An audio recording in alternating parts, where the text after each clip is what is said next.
Hello, and welcome back to Cucumber School. Last time, we learned about two very different kinds of loops. First, we used data tables to loop over data in your scenarios. Then, we learned about TDD cycles. We saw how the outer loop of TDD helps you to build the right thing, while the inner loop helps you build the thing right. In this lesson, we're going to teach you all about how to work effectively with Cucumber. When we start working on a new scenario, we often take a dive down into the inner TDD loop, where we use a unit testing tool to drive out new classes or modify the behavior of existing ones. When our unit tests are green and the new code is implemented, we return to the Cucumber scenarios to verify whether we have made overall progress or not. If we have lots of Cucumber scenarios, it can be distracting to run all of them each time we do this. We often want to focus on a single scenario, or perhaps just a couple, to get feedback on what we're currently working on. There are several ways to do this in Cucumber, and your IDE may offer other options. We will start by showing some basic filtering using Maven on the command line, before showing you some alternatives.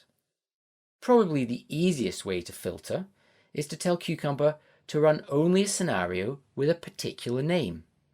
We can pass arguments to Cucumber using the property cucumber.filter.name. This property tells Cucumber to only run scenarios with a name that matches the string provided. In this case, message is too long. The value of the cucumber.filter.name option is actually treated as a regular expression, so you can use your imagination here to run more than one scenario.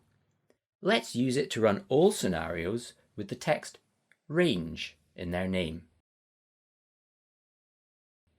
Another way to tell Cucumber to run a specific scenario is to specify the line number of the scenario within a feature file.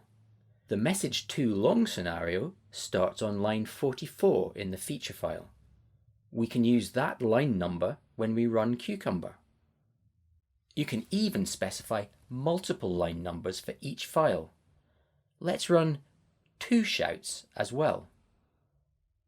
We add that line number to the Maven command. You can list several files and lines together like this if you have a specific set of scenarios you want to run.